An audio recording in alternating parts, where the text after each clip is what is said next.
রাসূলুল্লাহ সাল্লাল্লাহু আলাইহি ওয়াসাল্লাম বলেছেন আমাদের দিনী বোনেরা আমাদের মায়েরা নারী জাতি মাত্র 4টা কাজ করলে জান্নাতের যে কোনো দরজা ইচ্ছা প্রবেশ করতে পারবে। খুশি হন না? কয়টা কাজ? মাত্র 4টা। এক, যদি আমাদের দিনী বোনেরা 5 ওয়াক্ত নামাজটা ওয়াক্ত পড়ে আল্লাহ পাক তৌফিক দান করুন। বলি আমিন।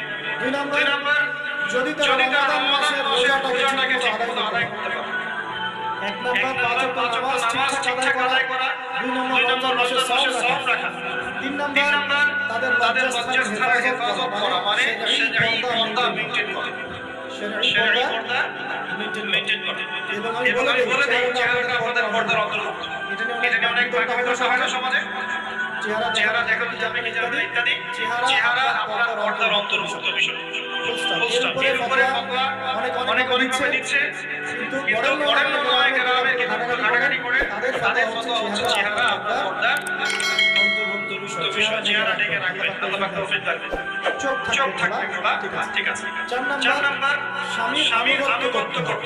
স্বামীর আনুগত্য, শব্দ শুনলেই মানুষের একটা মানে নেগেটিভ ধারণা তৈরি হতে পারে। স্বামীর আনুগত্য মানে কি আসলে দাসত্ব করব? আনুগত্য মানে দাসত্ব নয়। আনুগত্য মানে কোরআন সুন্নাহর যে বিধান আপনার স্বামী আপনাকে পালন করতে বলবে, আপনি সেগুলো করবেন, আপনি সেটা বাধ্য হবেন। স্বামী যদি কোরআন বাইরে কিছু করতে পারে সেটা মানতে আপনি বাধ্য নন। স্বামী যদি আপনাকে বলে যে সুদ খাও, সুদি জীবিতে আসুন না, স্বামী যদি আপনাকে বলে যে আসুন পর্দায় বাইরে যাই, সাজুগুজু করে বের হও, চলো ঘুরে আসে পর্দায়। স্বামী যদি বলে দেবরকে খাবারটা দিয়ে আসো, আমার অফিসে কলিগ আসছে, খাবার পরিবেশন করো, ডাইনিং এ আসো। এই যে হারাম কাজ বেপরদার আদেশ করছে, সুদের আদেশ করছে, আপনি সেগুলো পালন করছেন। কিন্তু হালাল বৈধ যে বিষয় আপনি সামনে করবেন, এটা আপনার ফরজ।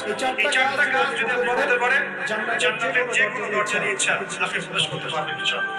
আল্লাহ পাক আমাদের দিনী বোনদেরকে এই 4টা কাজ করার তৌফিক দান করুন। আমাদের সবাইকে আল্লাহ জান্নাতের জন্য কবুল করুন বলি আমিন।